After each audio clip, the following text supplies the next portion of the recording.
got the and the rest.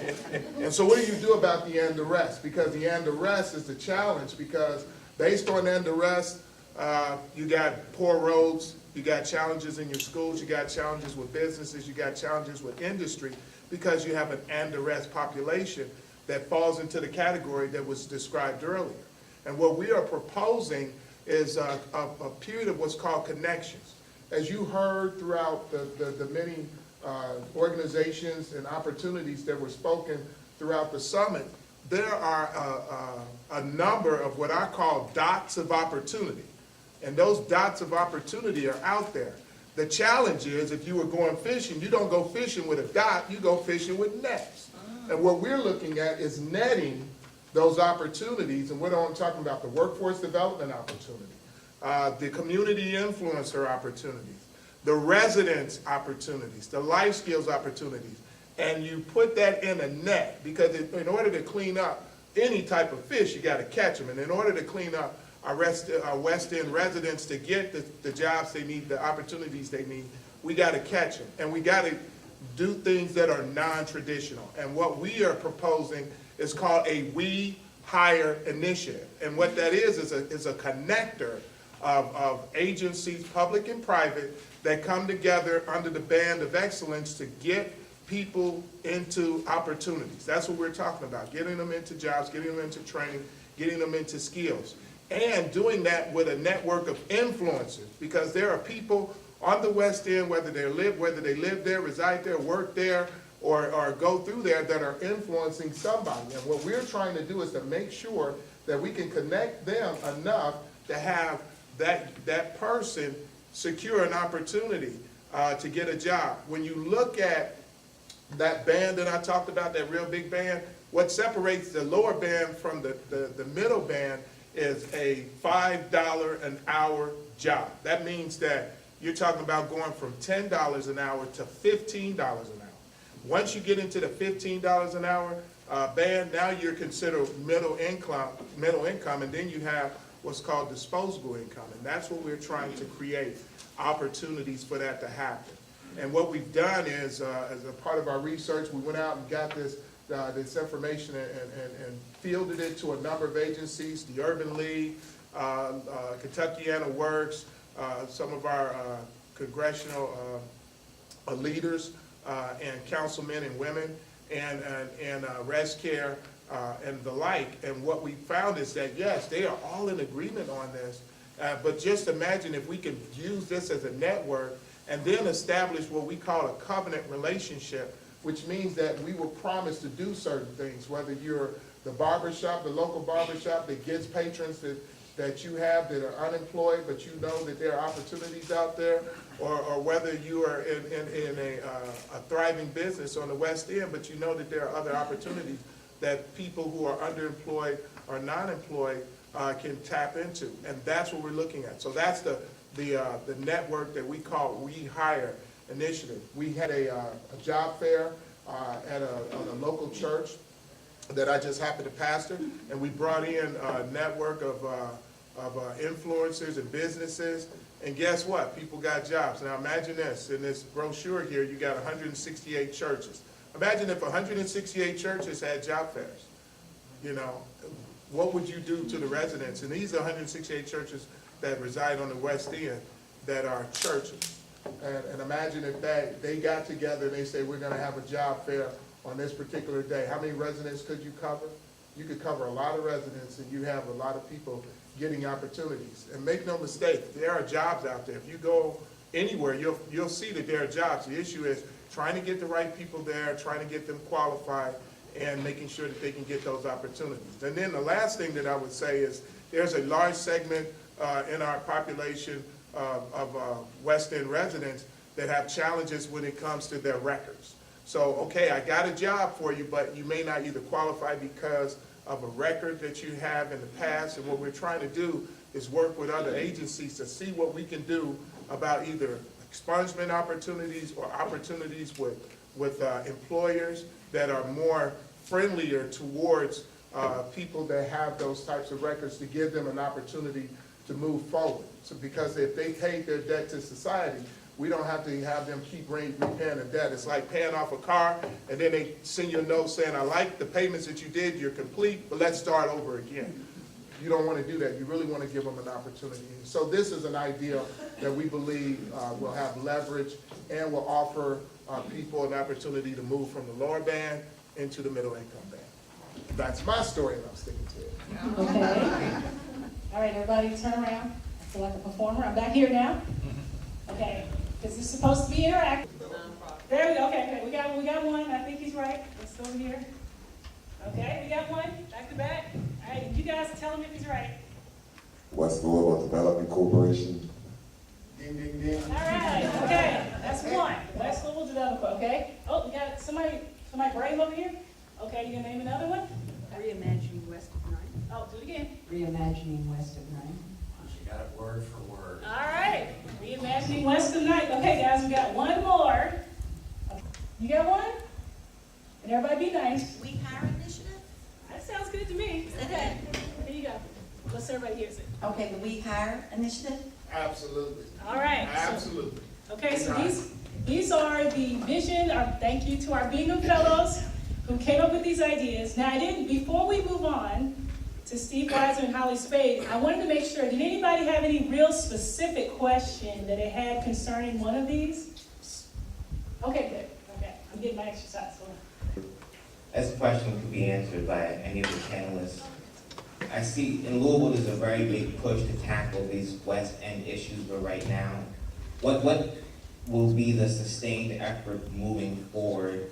What will be the initiatives that tackle bridging partnerships with the colleges and the high school students? Because to be quite frank, a lot of the people in this room will not benefit from the changes that will happen in the city. So, because we're an aging population. So what sustained efforts will be applied to our youth so they can really benefit from your experience and from the work that you all are doing now? Well, I'll address that first, and that's why I gave the example of waterfront development. We intend to put together a community-wide involvement, a strong board that's led by the business community that recognizes change in the West End is good for everyone, and can take a look at solving problems not on a basis of political cycles, but on a strategic basis of making long-term investments. And that's similar to what has happened in Downtown Development Corporation, Waterfront Development Corporation, and we're trying to pattern after that. I'll just say on the West of 9th, I think that our role is to get things going and to help them get going. Eventually, this will, if it succeeds, become something that Metro government clearly will be involved in, private developers. It will gain its own momentum. I personally, as a Bingham Fellow, intend to stay involved in this for a number of years or as long as it takes. I think some of my other colleagues would say the same. But ultimately, it does have to be something that's taken up by larger entities than us to be sustained. As a person south of Medicare, because you had mentioned the age, I do want to make sure that you understand that certain initiatives that we are looking at are in the immediate. We have some near-term, mid-term, and long-term initiatives that we're all looking at. And all of them involve our youth. All of them involve our community. But the most important thing for initiatives in order to work is people. So we can't look at it as they have a problem. We got to look at it as we have a problem and how are we going to solve it. So the more we put we into it, the better results we will have. Really loud. I just want to highlight, as they explained, our program year with Bingham Fellows ends in October. And one of the other projects that Diane Porter with the school board is looking at to answer the gentleman's question about youth will focus on early childhood education. So again, we're still formulating and vetting these projects, but that is a very youth-specific project that we are researching, and it'll address early childhood education, I think, up to 5 years of age. So again, so that these folks are birthed into an environment that we're trying to change, but also we're finding at the root of a lot of these issues. And here's Diane Porter right on time. Good timing. We'll get at the root of one of the primary currents is education levels. So I just wanted to throw that out there. An important gap. You talked about early education, and then I mentioned those in college and those, I guess, post-secondary. That gap of those youth in between who will be our future leaders, our future recipients of these benefits, where do their opinions as stakeholders get contributed to the process? Often we have what we deem as beneficial interests imposed on people, but how are their opinions and their suggestions for their own communities being really infused into this development process? How do we know that the changes you all are suggesting are even what these young people feel they need most for their communities? How are those stakeholder opinions being contributed? A sample from our hiring fair, and we had a lot of young people there that were looking for opportunities, whether it was through Humana or whether it was through other organizations and agencies, and we had entry surveys and exit surveys. So we captured that particular information as it relates to how we can do that. Who is your #1 community influencer? How do you get your information? If you were looking for opportunities, where would you go? Who's the people or the groups of people that you would trust? So that's where we would go with that. You see this out right now. The programs already exist. There is one particular agency out there called the Kentucky Manufacturing Career Center. It's in the Old Naval Ordnance. And they have 3 classes out there. And everyone that I've sent there, and I don't work for them, everyone I've sent there have obtained jobs. And it already exists. Matter of fact, they may go out of business because they're not getting enough referrals there. They have a 3-class system. And once people go through there for manufacturing training for exactly the population that you're talking about, they get jobs. So we have an issue here, it's called the Kentucky Manufacturing Career Center, that programs already exist, but people don't know about it. Some of you may not know about it, to send them to. This is free training that no one knows about. I went there, to looking for employment. They couldn't help me because of the type of job that I needed. But everyone that I have referred out there to the counselors in manufacturing for technical work have obtained jobs. So how do we get the people, the agencies like you connected so everyone will know what's already available? Such as yourself. You just indicated that you sent someone to an agency or a couple of people and they were able to obtain jobs or opportunities. And because of that, we want to actually scale what you're doing. But not only scale it, but net it into what other opportunities and agencies and organizations are out there so that there is a central voice going forward. The other thing that we want to do is to make sure that everybody does that under the umbrella of a covenant. So anytime that we have our residents and an influencer can be somebody that's in a high position. I'm gonna use this man to my left, to my right, that says, okay, he's an architect, he knows a couple of people that live out there, to somebody who, again, is a barber. My barber is on the West End. So there are people that comes into his establishment that needs jobs. So what we want to make sure we can do is get more community influencers involved in people that need opportunities that we can get them there. The more we can influence the influencers, the more opportunities we all have. For our main points here, which address 2 issues. One is that we intend on to conduct a community listening tour in West Louisville, which addresses your issue to get real input. To address your issue, as we've looked at what's going on in West Louisville, we've noticed the same thing. We see a lot of great organizations sometimes working in silos instead of together. And one of our primary objectives is to coordinate a community asset mapping activity to recognize what all's out there and start coordinating them working together. You a Bell. I'm also an attorney. My question is specific to the gentleman talking about hiring initiatives, but any of the other Bingham Fellows can answer. I'm really interested because you talked about felony records in particular of individuals in the West End. I'm just wondering how, are there any conversations occurring about the connections between criminal justice policy and economic development? In particular, the PBS Frontline documentary just talked about how residents of Beecher Terrace, almost the majority of residents have been incarcerated at some point. Recently, the New York Times published an article about prison and the poverty trap. And so I'm just wondering, and even in Kentucky, you cannot get a felony expunged.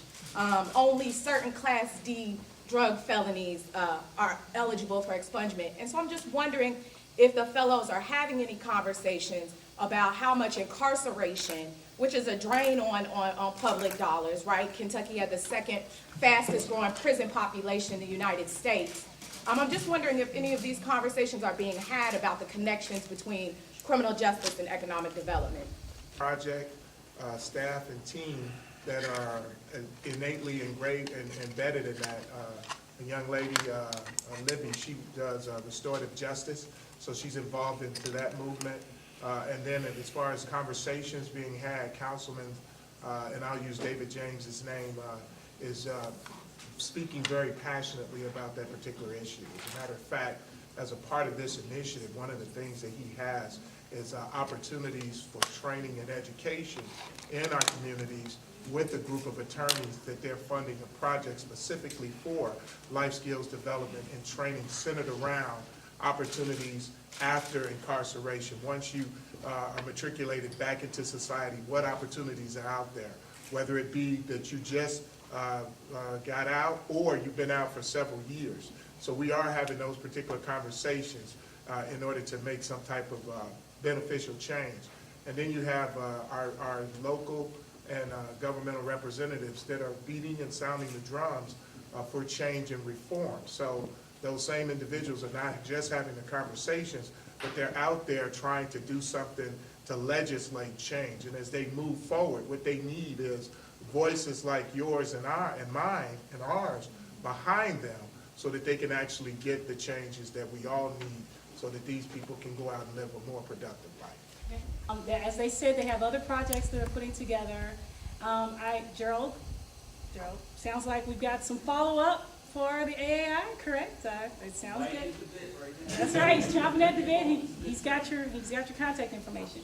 Now we're going to move on to our other panels, and just to remind you guys what the purpose of this panel is. We're hearing about ideas of activities, actions that could be taken, and I think you guys have done a wonderful job of having input on that, and also things that people have done and are being done right now. So I'm going to turn that over to the next part of our panel. We've got Steve, you're going to go first. First, I want to thank AAI and Senator Gerald Neal for inviting me here today. This has been a wonderful forum, and I've heard a lot of great ideas today, and as some have noted, hopefully all these ideas get implemented in some manner. A little bit about my background. I am a registered architect. I deal primarily in healthcare design. I'm also a historian and an author. I've spent 35